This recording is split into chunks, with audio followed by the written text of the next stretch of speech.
Ini dia cerita ular piton penunggu pohon besar. Di jantung hutan belantara yang jarang terjamah manusia, berdiri sebuah pohon beringin raksasa yang usianya diperkirakan mencapai ratusan tahun. Pohon itu yang dikenal dengan sebutan pohon keramat oleh penduduk desa di kaki gunung, bukan sekadar pohon biasa. Ia adalah rumah bagi sang penjaga, seekor ular piton raksasa yang dipercaya sebagai penunggu hutan tersebut. Sang penjaga, dengan sisik keemasan yang berkilauan, bagai permata di bawah sinar matahari, bukan ular piton biasa. Tubuhnya yang sebesar batang kelapa melingkari dahan-dahan pohon keramat, menjadikannya tampak seperti makhluk mitos yang keluar dari legenda.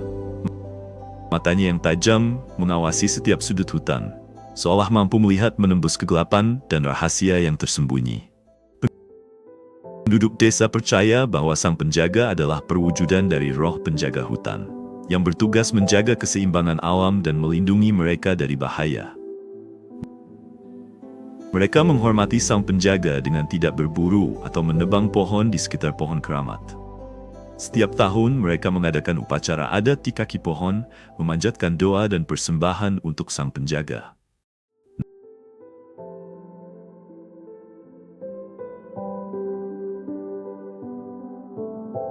Namun kedamaian hutan terusik ketika seorang pemburu serakah bernama Raden tiba di desa. Raden, yang terkenal dengan keahlian berburu dan kekejamannya, mendengar cerita tentang sisik emas sang penjaga. Tergoda oleh kekayaannya yang dijanjikan, Raden bertekad untuk menangkap sang penjaga dan mengambil sisiknya, Nor.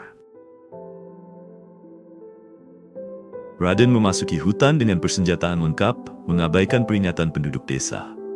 Ia menemukan pohon keramat dan melihat sang penjaga sedang beristirahat di dahan tertinggi.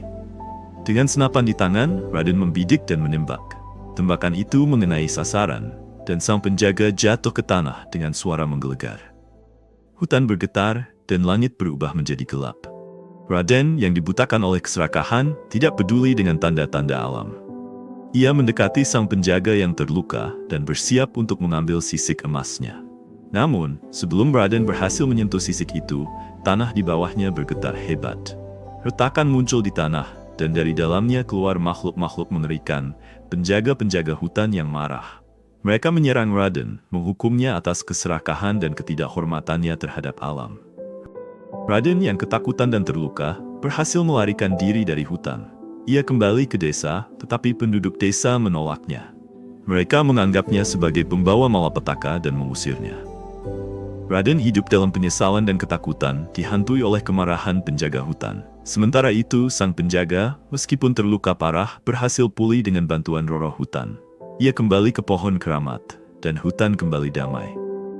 Penduduk desa belajar dari kejadian itu bahwa keserakahan hanya akan membawa kehancuran, dan penting untuk hidup selaras dengan alam.